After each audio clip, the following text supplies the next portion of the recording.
Jangan lupa untuk subscribe dan nyalakan lonceng notifikasinya. Ya coba ya bayangkan, dari situ saya sebenarnya juga sedih loh.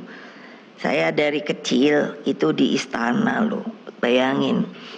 Lahir di Jogja, begitu lahir pakai pengumuman dari istana kepresidenan. Ada tuh, saya masih ada ininya, dapat bahwa telah lahir putri pertama Presiden Republik Indonesia pertama, anak kedua gitu. Terus disebut nama saya gitu ya, gitu kan. Jadi udah gitu langsung itu ada pengasuh toh. Kemana pengasuh saya, terus ada pengawal saya. Bayangin loh, bayek aja udah dikawal. Kebayang nggak? Loh ini kenyataan loh. Nah karena kenapa anak presiden loh. Nah jadi selalu saya ikuti yang namanya Bung Karno itu. Bayangkan. Jadi jangan dipikir loh, di istana tuh hidupnya enak loh. Di sana tuh paling besar dinamika politiknya loh.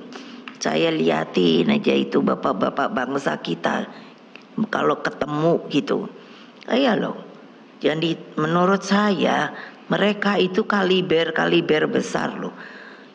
Yang namanya Pak Hatta, Pak Sahrir, Pak Yamin, Pak Hairul Saleh, Pak Soponeo, saking banyaknya. Cobain kalau mereka berdiskusi sampai pada tingkat debat begitu. Tapi memori saya mengatakan sangat masuk akal. Itu gak ada untuk perorangan. Semua buat Indonesia merdeka. Sudah merdeka kan? Kan baru.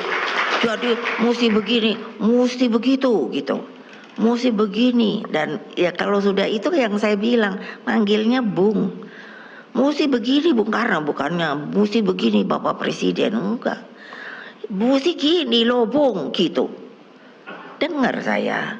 Jadi saya merasa apa? Kangen gitu. Kapan ya suasana kebangsaan yang pernah saya dengar dan rasakan ini itu juga muncul kembali gitu loh, bahwa yang namanya keinginan dari para pendiri tokoh ini bisa di-sharingkan kembali kepada kita gitu loh, bahwa negara kita harus begini, harus begitu. Nah orang baru mau minta satu kali amandemen, satu kali dan tidak ada sembunyi. Satu kali amandemen MPR tuh harus naik lagi menjadi tertinggi. Alah gitu aja ya ribut toyo. Coba. Padahal sebenarnya yang diributkan apa? Karena realitanya kita ini sekarang tidak ada loh sebuah proses panjang yang ditata ke depan begitu. Nanti kalau saya bicara Tiongkok, nah mulai deh, ada aja yang mulai, wah ini nyontoh komunis gitu. Tidak, sebagai sebuah pembelajaran saja, bagaimana bangsa itu, ini sudah memproyeksikan untuk 100 tahunnya. Dan kemarin lagi ketika merayakan 100 tahun partainya sudah memproyeksikan lagi untuk 100 tahun berikutnya. Hebat banget menurut saya. Jadi apa? Jadi itu kan apa ya, semangat elan perjuangan dan dari para pemimpinnya itu memang bisa gitu loh, sangat mengerti kemana tujuannya gitu. Karena apa?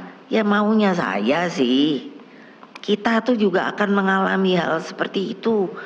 1 abad, 2 abad, 3 abad, 4 abad, 5 abad. Apa nggak kepengen ya anak cucu kita selalu bangga gitu kalau ditanya who are you gitu. I'm Indonesian gitu. Rasanya kok saya bangga loh. Lah kalau bayangkan ini baru tadi saya dengar di Afgan itu yang baru saya bilang contoh negara yang saya takut tuh failed loh. Baru aja bangun itu kena gempa kan. Nah, sudah belum apa-apa minta pertolongan ke dunia internasional. Bagaimana ya? Coba pikirkan. Coba pikirkan juga anak-anak media yang saya sayangi. Coba pikirkan. Kita belum apa-apa baru. Mana waktu kita merdeka nggak ada tuh minta tolong. Bener loh. Dalam perjuangan kemerdekaan dengan diplomasi kita loh. Gitu. Akhirnya ya kita diakui loh. Nah ini baru berdiri. Belum ada berapa bulan ya Afgan itu. Coba dah. Ini kalau saya mengatakan ini jangan lalu di quote bahwa oh karena saya ketum. Enggak, ini sebuah analisa, sebuah pengetahuan empiris bahwa kan katanya saya profesor. Jadi ini pertanyaan loh, pertanyaan yang sangat perlu dijawab. Kalau yang kata Pak Jokowi yang udah pasti ada 40 negara yang akan fail dalam pemerintahannya karena tidak bisa, apa sih pemerintah tuh maksudnya orang yang bertanggung jawab untuk memberikan kesejahteraan bagi bangsa dan negaranya, itu yang kata gampangnya. Jadi maksud saya please juga media itu kasihlah pembelajaran bahwa kalau umpamanya seperti itu belum apa-apa udah minta tolong ya, kalau dunia luarnya nolong, kalau ndak bagaimana coba? Itu kan pertanyaan yang berkali-kali selalu saya bertanyakan kepada Pak Jokowi. Coba kebayang nggak? Jadi jangan deh terlalu bermain politik, menurut saya politik yang sangat pragmatis begitu. Kita harus pikirkan ke depan Indonesia ini maunya jadi apa. Tentu yang paling baik yang saya inginkan. Jadi istana itu jangan dilihat gemerlapnya. Di saya rasakan di situ juga ada sisi gelapnya. Kenapa? Ya kalau tidak dijalankan dengan baik sebuah pemerintahan itu karena hanya intinya berkuasa saja. Nggak bisa, nggak jalan. Hanya mendatangkan hal-hal yang tidak diinginkan. Jadi ini yang saya selalu ingin sampaikan sebenarnya. Tapi saya akibat media, ini saya terpaksa bicara media, mau ditulis monggo. Itu jadi gapnya selalu ada gap. Kenapa? Karena tidak disampaikan dengan fair bahwa yang saya omongkan itu kan bagi kepentingan bangsa dan negara loh.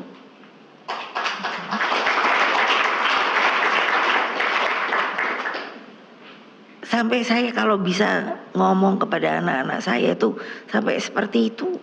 Karena apa? Karena harus ada tonggak. Partai politik itu, organisasi partai politik adalah alat perjuangan.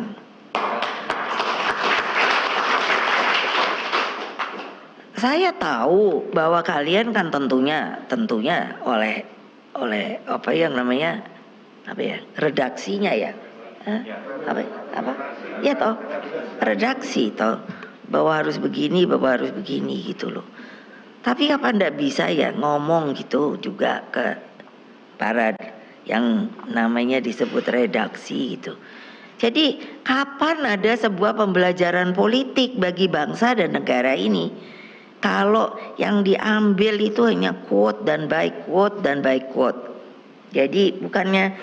Jadi saya bukannya protes atau apa, enggak, bukan. Tapi mari kita bangun cara berpikir kita bahwa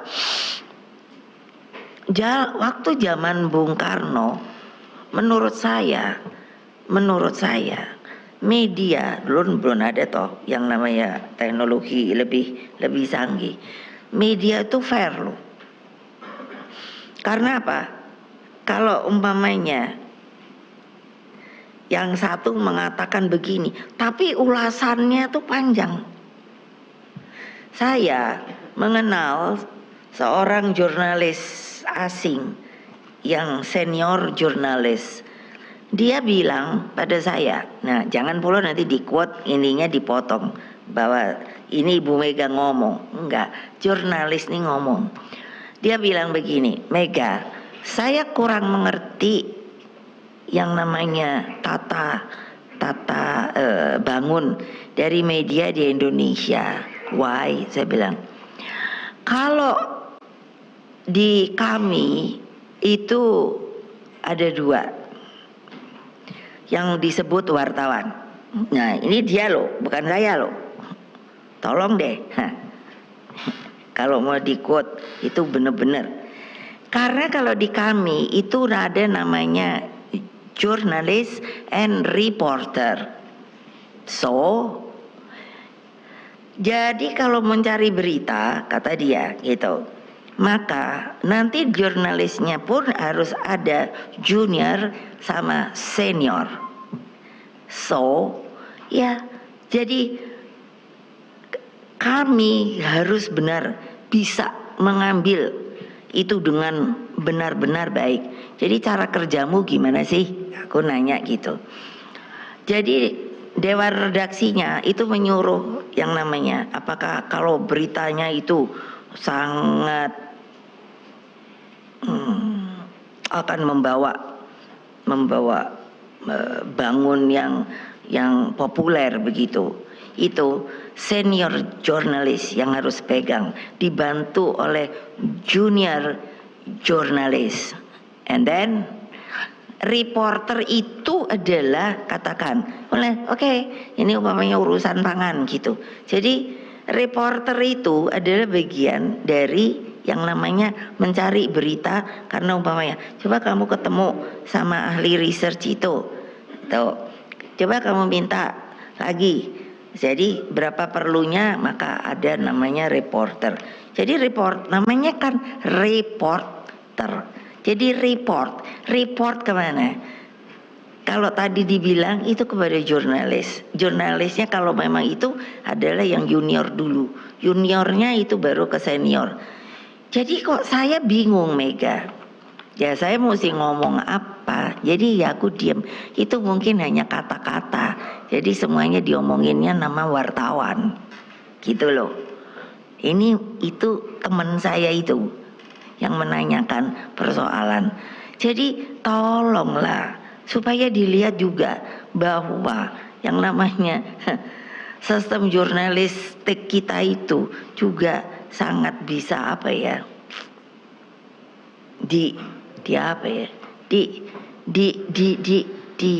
diangkat supaya saya jadi mikir, supaya jangan ngomong salah gitu loh. Kalian kan bisa ya ngomong kayak begitu. Jadi benar-benar itu kalau umpamanya beritanya itu ndak benar, udah mabok dah, pasti langsung ya dimarahi lah. Kok kamu dapat beritanya begitu? Karena pada kenyataan sangat mudah untuk dijatuhkan oleh yang lain. Di kita kan enggak, karena rakyat kita tuh baik dan sangat haus kepada yang namanya pemberitahuan. Tapi kalau terus menerus seperti ini, saya juga rada khawatir loh. Saya ngomong kepada Dewan Pers, ini bagaimana ya yang namanya kode etik jurnalistik ini. Kalau terus begini-begini, jadi rakyat kita dimasukkannya itu hanya yang pendek, tidak bisa mendengar, melihat the whole. Itu teman saya bilang, iya, katanya,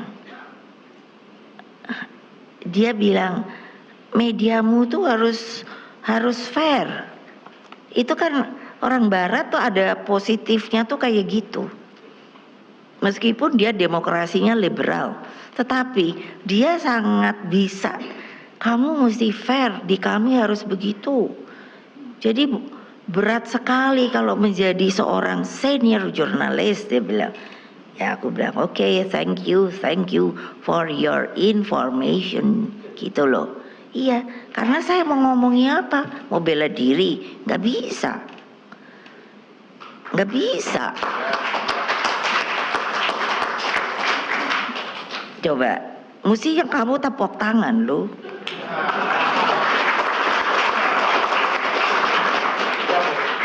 Ya? Persnya udah ikut tepuk tangan. Masuk. Persnya udah ikut tepuk tangan tadi, Bu. Ya supaya apa ya? Kan ada ilmu jurnalistik gitu loh. Maksud saya.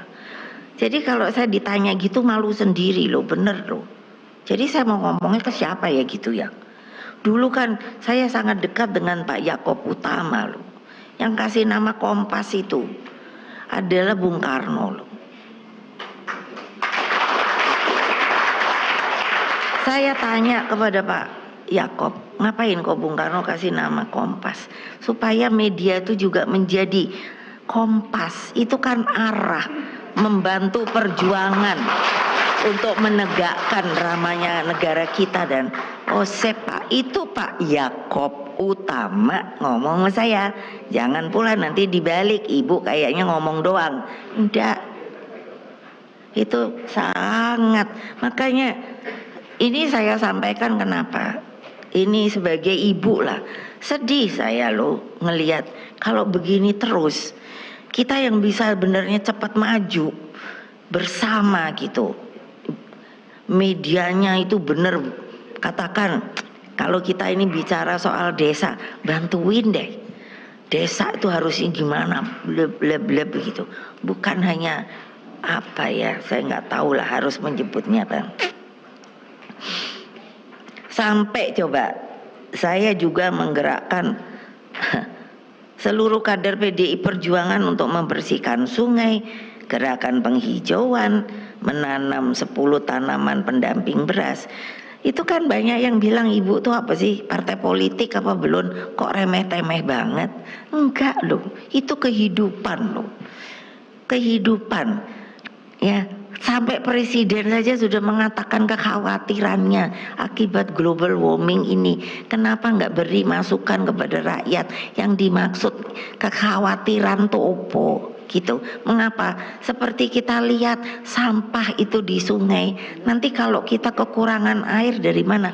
Ini kan sebetulnya harus diceritakan. Tapi kan kayaknya kok enggak. Karena menurut saya ya karena tidak ada berita sepertinya bombastis gitu loh. Jadi mesti bagaimana? Jadi saya, nah sekarang boleh dong saya mengeluh pada kalian. Tolong disampaikan. Jadi kan yang harusnya bisa diberikan kepada rakyat supaya menjadi lebih pandai mengerti maksudnya. Itu selalu ada. Dibikin sebuah barrier. Ya saya sampai akhirnya ya itu kan kita bikin sendirilah kecil-kecilan supaya ada yang namanya media di PDI Perjuangan. Karena apa? Karena sangat diperlukan. Dulu tuh pembelajaran banget loh. Sampai departemennya aja, departemen penerangan. Coba ya, tolong deh pikirkan. Jadi kan ternyata kan benar. Nanti kalau terjadi kelaparan, pemerintah yang disalahkan. Padahal kenapa? Karena dibuat barrier itu untuk penyampaiannya gitu loh.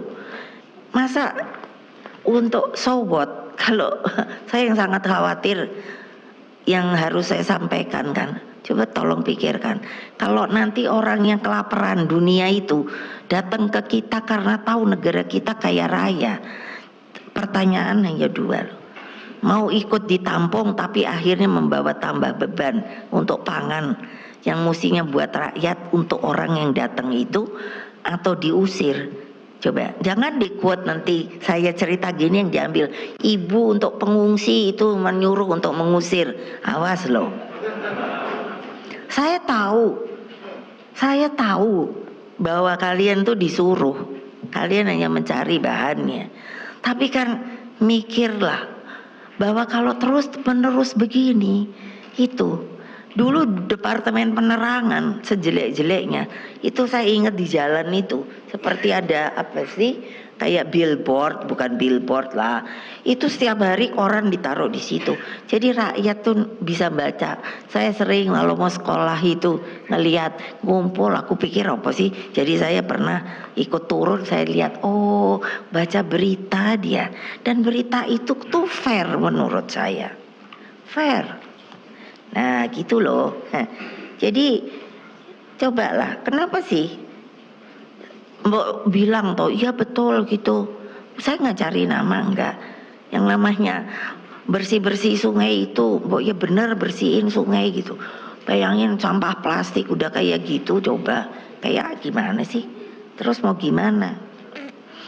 Jadi kan instruksi ini sudah lama dilakukan, makanya saya gebrak-gebrak meja. Kenapa? Karena kok nggak ada terus bergerak gitu loh. Padahal itu untuk kepentingan kalian sendiri. Yaitu krisis pangan itu loh. Jangan terus, ya sudahlah terserah, itu kan pemerintah yang harus mikir. Tidak bisa loh. Kan pemerintah tidak menanam. Artinya bagian daripada jalannya pemerintahan itu adalah dari rakyatnya harus ikut membantu yang namanya petani untuk menanam. Nah, saudara-saudara sekalian, anak-anakku yang saya banggakan, terutama yang selalu berada di tengah rakyat, Satgas, anak ranting, dan PAC partai yang selalu saya cintai. 3 hari kita sharing pikiran dengan bekerja keras, dan saya lihat disiplinnya sudah lebih daripada waktu-waktu yang lalu.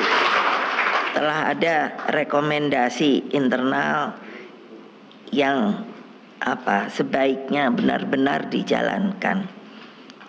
Rekomendasi eksternal yang tadi dikatakan spiritnya diambil 17 Agustus tahun 45 dengan 7 rekomendasi politik, 8 rekomendasi desa, 4 tentang tahapan pemilu, dan 5 tentang agenda strategis. Jadi itulah menunjukkan bagaimana jalan perjuangan yang kita tempuh setiap ada cita-cita proklamasi. Nah, akhirnya selamat kembali ke rumah masing-masing. Perhebatlah semangat juang.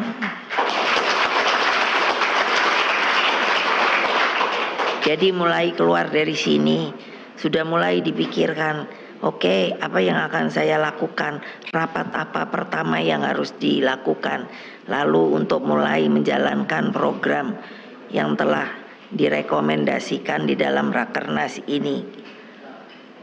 Dan tentunya sampaikan salam saya pada seluruh simpatisan, anggota, dan kader PDI Perjuangan dimanapun mereka berada.